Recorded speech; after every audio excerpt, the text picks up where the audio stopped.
Thank you, worship team. Aren't they great? So fun. Now, there's a lot of people to thank. Actually, a few.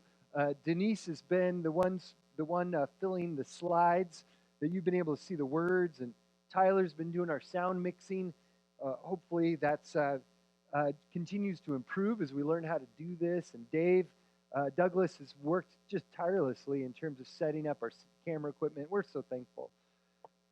Well, I want to present a challenge to you. I recognize, having spent more time this week on Facebook than I'd like to admit, or maybe than I ever want to again, um, that there's, I know you can put the little video down in the corner and you can just continue to scroll through your feed. And I want to challenge you not to do that. That focus is one of the, it's just a necessity to really be able to receive from Jesus. It's something that we need to allow ourselves to just center in one place. You were made to focus.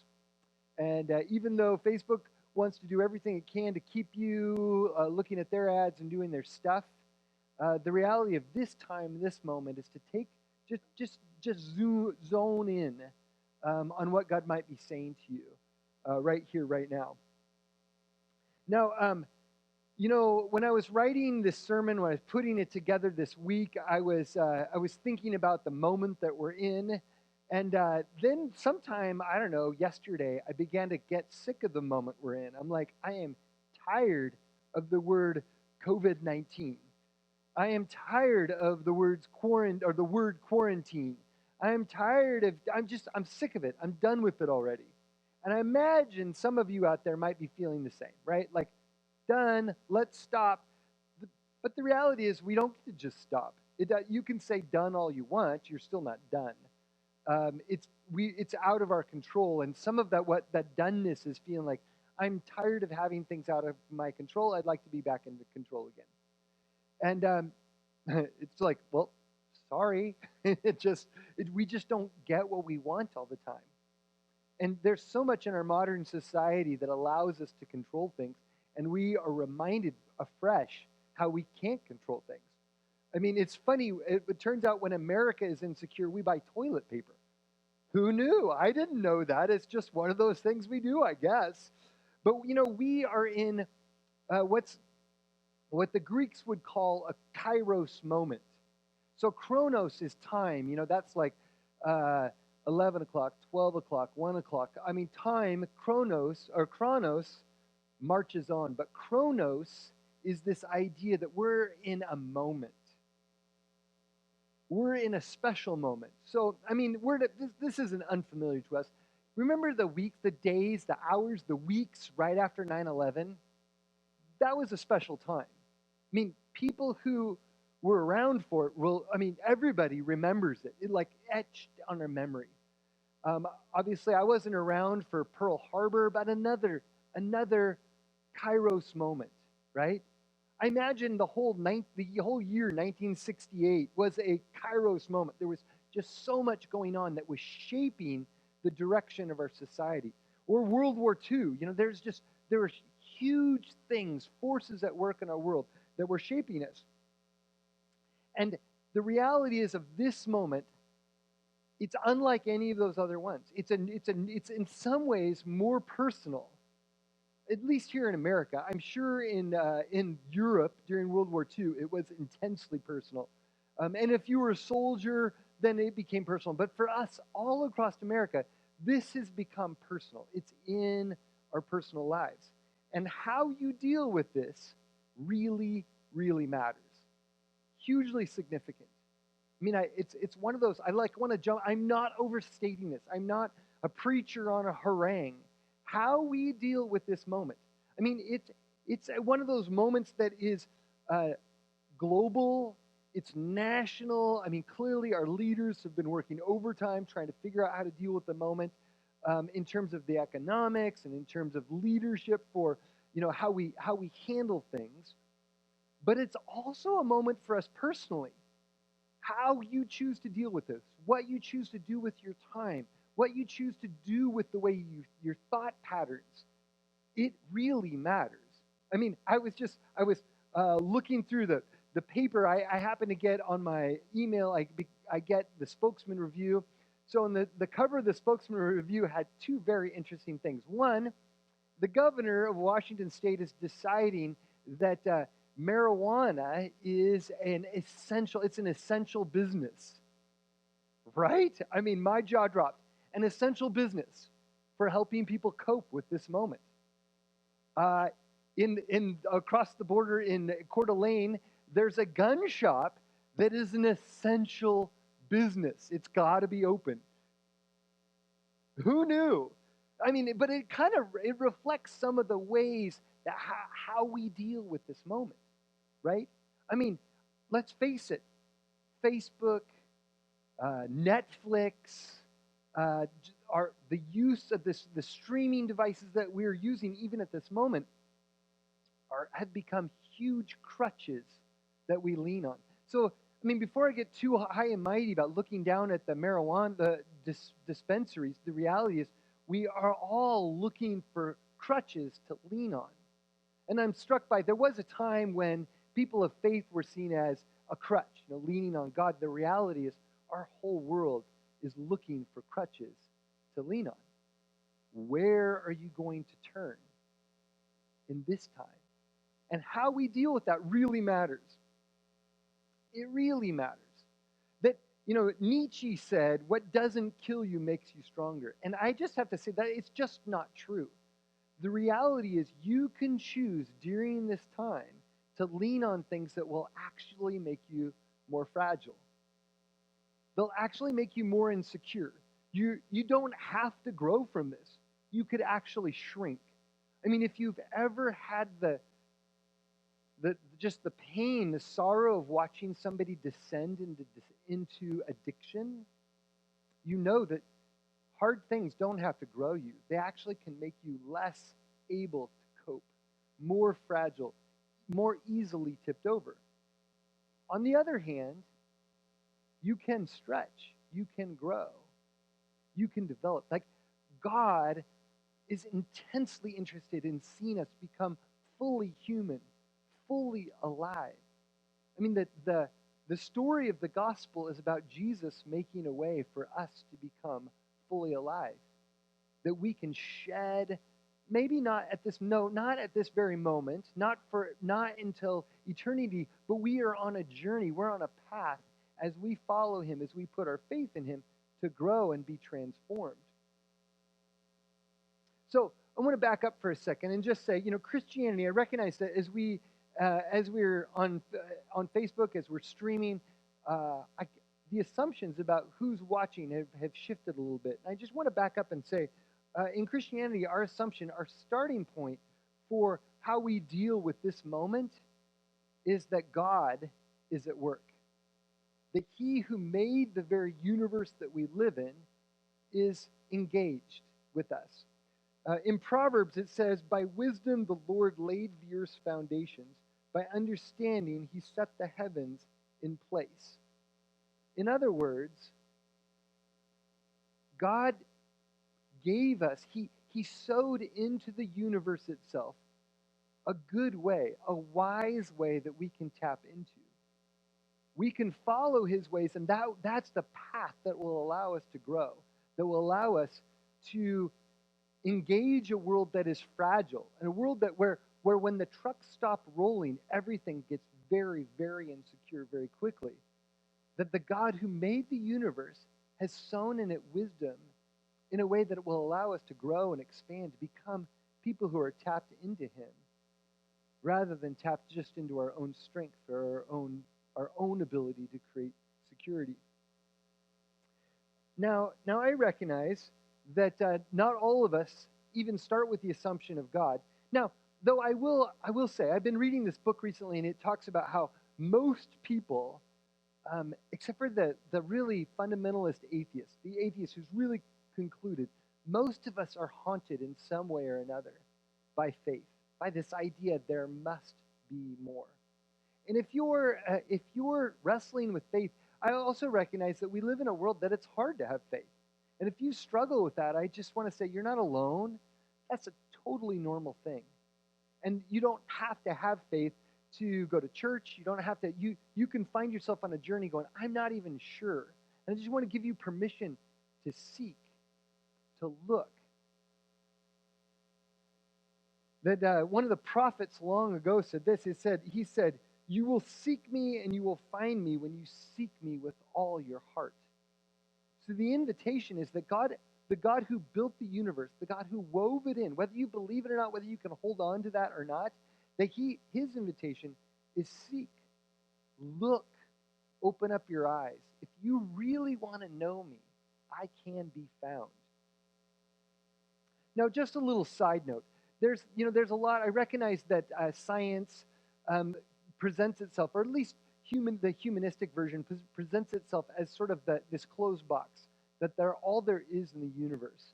But I just want to back up for a second and ask ourselves a few things to look at the very fabric, to challenge you to look at the very fabric of the universe. If you do a little bit of internet research, if you look up the fine-tuning of the universe, I challenge you to do that. I found it to be incredibly faith-growing. There's some 22 characteristics that different physicists, different scientists kind of categorize at different levels, but 22 some characteristics that are necessary for life to exist in the universe. One of them, for example, this is just a little one. They just go, okay, we as we look around, the very fact of the universe, the very fabric of the universe gives us a hint that there's more beyond it. And that is, here's just one example of these 22. I mean, it's everything from the many of them are ratios, like the ratio between the strong and the weak nuclear force. And one of them is this concept called the cosmic constant. Now, the universe is expanding. That's something scientists know. We know the universe is expanding. And there are two forces at work in the universe's expansion. One of them is gravity. I mean, we all know gravity. It's what holds us on Earth. The force of gravity is what keeps the universe from completely blowing apart. But then there's this other force that is actually pushing us away. They don't really quite know what it is, but it is clearly pushing us away. And there's these two forces, the gravitational force and this cosmic expansion force, are so perfectly balanced that if you added just a dime more mass to the universe, we would begin to collapse. The balance of the universe would be thrown completely off. So I know that's like a dime to the universe. What does that mean? So one example was if you think about an aircraft carrier. An aircraft carrier displaces about 100,000 tons. 100,000 tons. I mean, this is a massive, massive vehicle. That sort of balance that we're talking about on the cosmic constant, this balance between the push out and the push in, is less than the difference of a flick of paint, a little teeny chip of paint on that massive. So that if there was a little bit more paint, a drop or two more paint, or if the paint flecked off, just a teeny, teeny chip, the aircraft carrier wouldn't work at all. That's how finely tuned the universe is. Amazing. Amazing. Now, once again, we can always be skeptical. But I just look and I say, look, God is behind this. So He has sown into the universe hints of His power and His might, that we can look and go, wow, what an amazing place. Another thing, just for a second, another indication of the reality of God in our world is the desire for meaning, right? I mean, it's universal. Everybody wants their lives to mean something, right? If there is no God, if there's no transcendence, if there's nothing but the very moment we live in, which is if nature is all there is, if science is all, if the totality of the universe is just matter and energy, then there is no meaning. It's all just made up meaning. It's like, it means what I want it to mean. Yet we all so long for meaning. I mean, ask yourself, do you want your life to mean something? Of course you do. Do you want the love you feel for the people around you? Does that mean anything at all? It doesn't if there is no God. If there's no creator behind the universe, it doesn't mean anything. And if that's the case, why is it that you want it so much? It would be a little bit like a universe in which everything is asexual, and yet everybody's longing to find a partner. Like, well, why would you have this urge if there wasn't actually a possibility for it to be fulfilled? Let that rest in your soul. I challenge you as you wrestle, like most people, if you wrestle with your doubts, my challenge is to doubt your doubts. In this moment, to ask yourself, why do I want meaning so bad? And where does that come from? Why is the universe so finely tuned? Where did it come from in the first place? Lean into that a little bit. That behind that is a God of love who is saying, if you seek me with your whole heart, you will find me. So as we think about this cultural moment we're in, as we think, what does it mean to grow? How do we take the experiences of our life right now and engage with God to allow us to become people who are more rooted? Who, when the world's spinning out of control, we find ourselves strong and capable, flexible, able to love without being overwhelmed by fear, but also able to see those who are fearful and not judge or look down on them, not feel superior, to be compassionate without being broken. How do we grow to be someone like this? Paul challenged us. The writer in the book of Romans said this. He said, don't be conformed to the pattern of this world, but be transformed by the renewing of your mind. That God would have us, what we do with our mind, what we do with ourself in this time where most of us find ourselves with a lot more white space, a lot more freedom to do with our time, and yet constrained in our home, constrained to try to entertain ourselves. What we do with our mind matters a lot. What we allow to influence us in this time matters so much. Do not conform to the patterns of this world. The reality is that, especially media, is pushing in on us at a rate like never before. It's wanting to form the way that you think, the way that you feel. It's wanting to form even your soul. And I say it like it's a solitary thing, and it's not. It's all of our society. It's what the ancients would have called the world, but it's the world on steroids. It is fine-tuned to every click that you make. It is pushing in on you. And Paul's challenge remains the same. Don't be conformed. Yesterday, I went for a bicycle ride into the Yakima Canyon. And for those of you who maybe aren't from the Ellensburg or Yakima area, Yakima Canyon, the river runs through Ellensburg, and there are these big mountains, hills, if you will. They're quite steep, and the river cuts right through the canyon. And when I first came to Central Washington, I was a little bit mystified by that. Like, how does it that the river has busted through the mountains like a knife? It's like a knife that just bore right through the mountains. How did that happen? And I was wrestling with that and thinking about it. Honestly, it was a riddle I could not solve. I was like, I don't get it. Like, why has it done this? And my friend Peter, who is a geologist, said, well, you have to ask yourself, what was here first, the river or the mountains?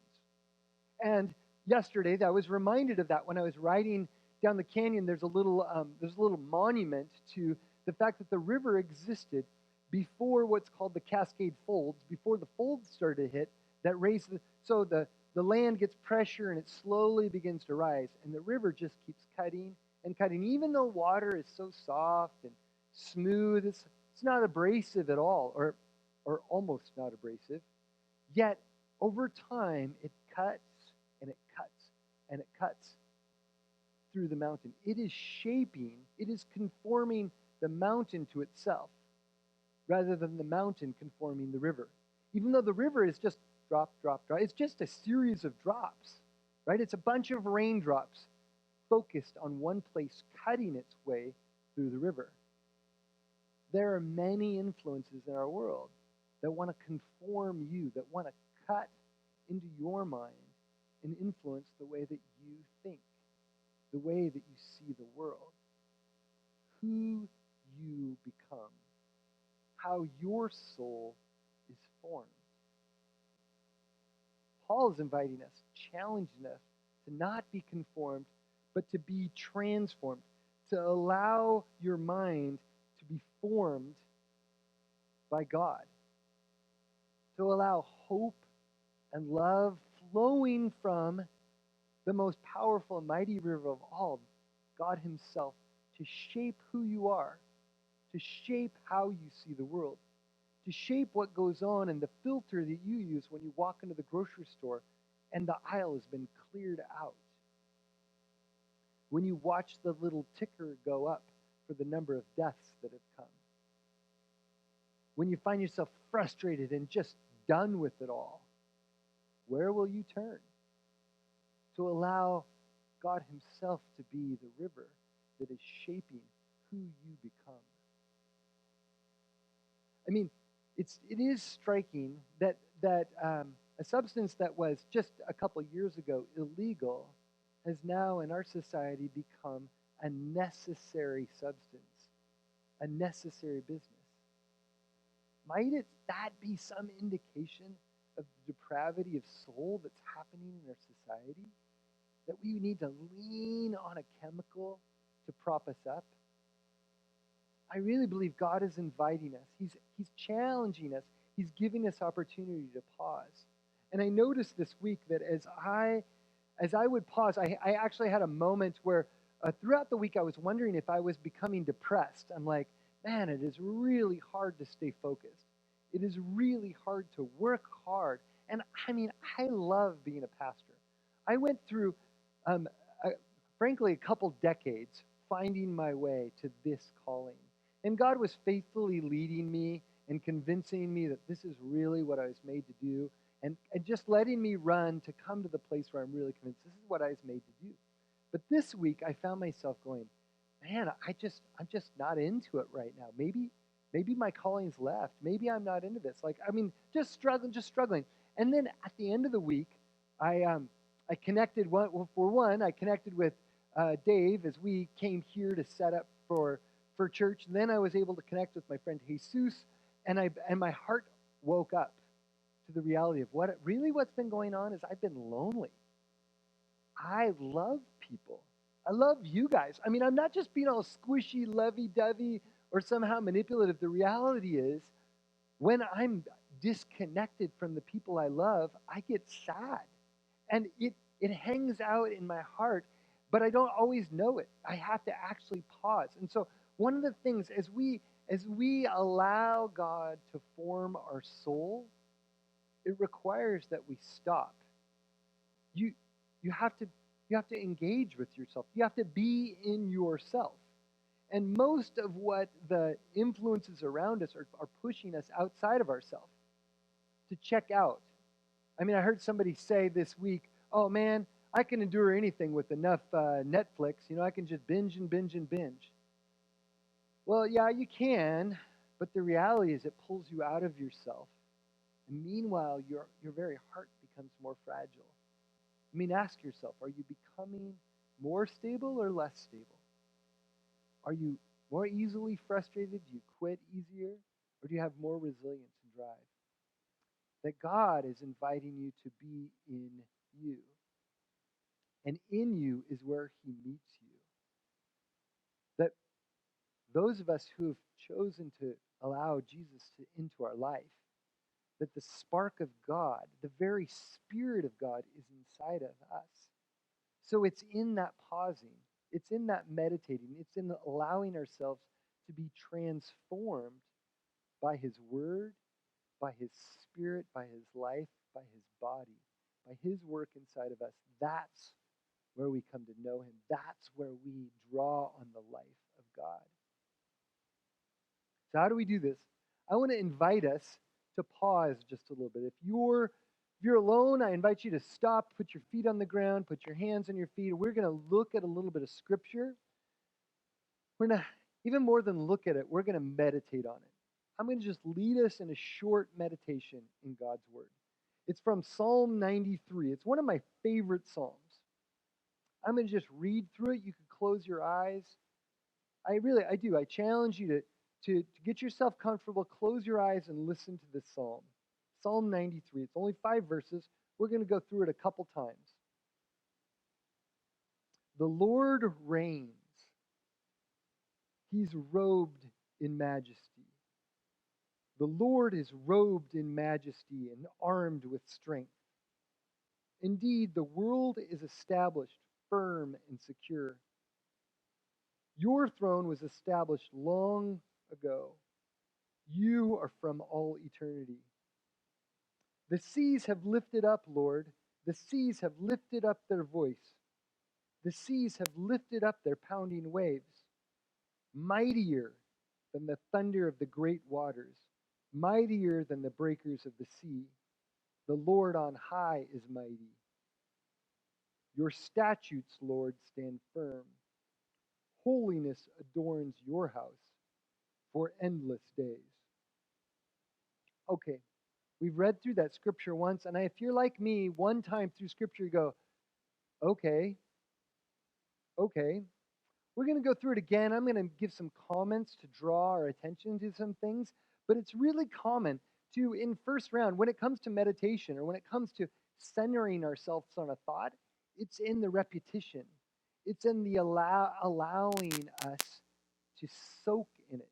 I mean, imagine yourself 2 minutes into the hot tub, you're like, oh, this is nice, but you can still feel cold in your core. It's in the time of being, allowing the heat of the water to penetrate you. Let's allow the heat of the scripture to penetrate our soul. The Lord reigns. He's robed in majesty. I mean, we live in a world that wants to say a lot of other things reign. God is king. The Lord is robed in majesty, glorious splendor, beauty. He's cloaked in it. The Lord is robed in majesty and armed with strength. You know, God is not insecure by whether the trucks roll or not. He's not wondering, oh, how am I going to care for you? That's not working. There's not enough toilet paper. No, God's not worried about that. He is robed in majesty and armed with strength. The world is established, firm and secure. God has created the world. It's going to keep turning. It's going to keep going around. He has plans. His ways are going to be made manifest. His plans are going to happen. He finds a way always. There's security that we can know. The governor's plan is stay home, stay safe. The Lord's like, yeah, stay home, in my home. I'm inviting you into my home. The Lord reigns. Come, rest in my home. Security, majesty. God is draped in majesty. In his home, there is no fear.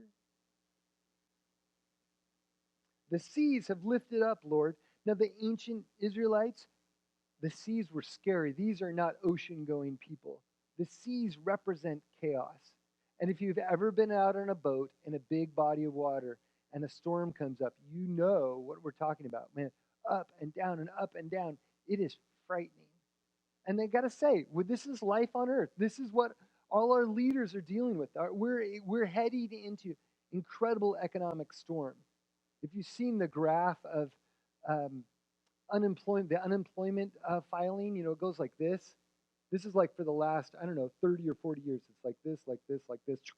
And that it is the hockey stick graph that they talked about long ago about the environment, but it is literally a hockey stick graph. It goes like this, like this, like this. It's like 5 times the most unemployment claims ever. The seas have lifted up, Lord. The seas have lifted up. Am I going to have a job? Am I going to be able to pay my bills? The seas have lifted up their voice. The seas have lifted up their pounding waves. Scripture is not calling us to deny the things that are happening. It's not calling us to say, no, they're not. They're not really there. No, there are these things that are calling out to us, saying, we're going to drown you. You're going to drown. You have no hope. Mightier than the thunder of the great waters. Mightier than the breakers of the sea. Mightier than the economic indicators. Mightier than the health indicators. The Lord on high is mighty. Mightier than your loneliness. Mightier than your fear and your isolation. The Lord on high is mighty. Your statutes, Lord, stand firm. Trust in the Lord with all your heart. Lean not on your own understanding. In all your ways acknowledge him, and he will direct your path. It's a statute. It's a promise from God. Seek me, and you will find me when you seek me with your whole heart. It's a statute. It's a promise that when we call to him, he will hear us in our day of trouble. Holiness adorns your house for endless days. That God is trustworthy, that he is good. Worship team, I'll invite you up. We're going to take a few moments here as we wrap up to worship. And I just want to invite you, call you back. I challenge you to spend some time this week. Go back to Psalm 93 or a favorite psalm. If that's too foreign to you, go to Psalm 23. Rest. Find a place where you're going back over and over. Don't just do it once or twice, but allow it to wash over your soul over and over and over again. And see how God might shape you. Lean into what he might say to you. Now, I just want to give this challenge. If you are new to this whole pursuit of faith, if you would consider yourself a spiritual person, but wondering, like, I really don't know. I'm not sure what way is the right way. I want to challenge you to call out to God. God, would you show me? God, would you open my eyes to truth? Jesus, would you prove yourself to me? Now, if you've been exploring and you're interested and you've sensed God's presence now, I challenge you to look to Jesus and say, Jesus, would you draw near to me? Would you show your love for me?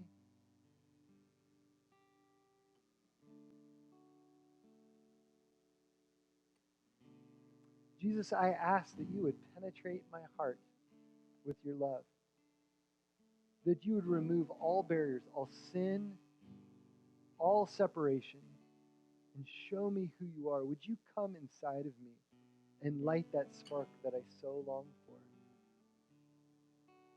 And whether you're a Christian or not a Christian, I just challenge you to turn your heart towards God. Like that, remember the satellite dish, pointed to the satellite, you would turn the dish of your heart, the attention towards the Lord, and allow him to minister to you. His awareness, he is there. He loves you. As we sing this last song, lean into his love. Pay attention to your soul. Allow him to form you and transform you.